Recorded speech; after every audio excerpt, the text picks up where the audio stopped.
তো গাঁজাখোর station, station ভালো না তো। ভাঙাচোরা লাল ইটের দেওয়াল, জংধরা সিগন্যাল আর নীরব প্ল্যাটফর্ম, যেখান থেকে শুরু হয়েছিল দেশের রেল যোগাযোগের প্রথম ইতিহাস, আজ সেই ঐতিহাসিক স্থানটি মাদকসেবীদের আখড়ায় পরিণত হয়েছে। অবহেলা আর অযত্নে ধ্বংসের মুখে দাঁড়িয়ে থাকা দেশের প্রথম এই স্টেশনটির এমন বেহাল দশা দেখলে যে কেউ অবাক হবেন।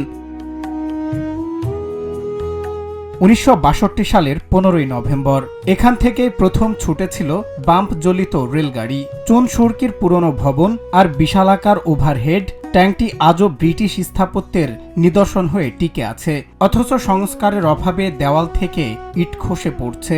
নেই কোনো জানালা, দিনের বেলায় নির্জন আর রাতে নেমে আসে এক ভুতুরে নীরবতা। আমি আইসি যে পাংশাতে বৃষ্টি নামছে, দাঁড়ানোর জায়গা নাই, কোনে দাঁড়াবো?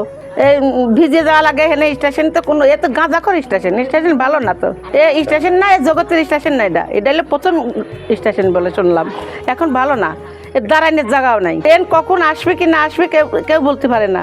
এই স্টেশন এক সময় খুব জমজমাট ছিল, এখানে সব ট্রেন থামতো, এখন আর থামে না। এখন দুইটা গাড়ি থামে মাত্র, আমাদের অসুবিধা হয়। আমি জগতীবাসী আপনাদের অনুরোধ করছি যে স্টেশনটা যেন ভালো জাঁকজমক হয় এবং ভালো হয়। দিনের বেলায় গুটি কয়েক যাত্রীর দেখা মিললেও সন্ধ্যা নামলেই পুরো স্টেশন চত্বর চলে যায় মাদক সেবীদের দখলে।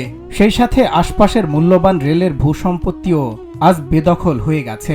এক সময় যাকে ঘিরে পুরো অঞ্চলে জমজমাট ব্যবসা বাণিজ্য গড়ে উঠেছিল, ঐতিহ্যবাহী সেই স্থানের এমন করুণ অবস্থা কোনোভাবেই মেনে নিতে পারছেন না স্থানীয়রা। এখানে দাঁড়ানোর মতো কোনো পরিস্থিতি নাই, জায়গা নাই, মানুষ যাবে কিভাবে দাঁড়াবে? বাথরুম নাই, কোনো কিছু নাই এখানে। এটা বাংলাদেশের প্রথম স্টেশন, এই জন্য এখানে ভালো লাগে।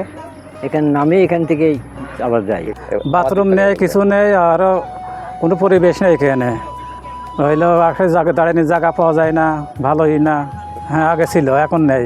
আমার দাবি এখানে বাথরুম, স্টেশন ভালো হোক, স্টেশন মাস্টার থাক, প্রতিটা ট্রেন থামুক। বাংলাদেশের রেল ইতিহাসের ঐতিহাসিক এই সূচনা বিন্দুটির অবস্থান কুষ্টিয়ার জগতী রেলওয়ে স্টেশন এলাকায়।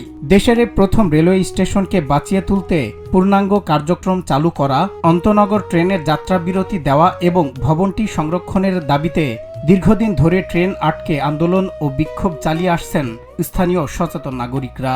এই স্টেশনে এখন বর্তমান ধরা চলে গাঁজাখোরের দখলে আছে।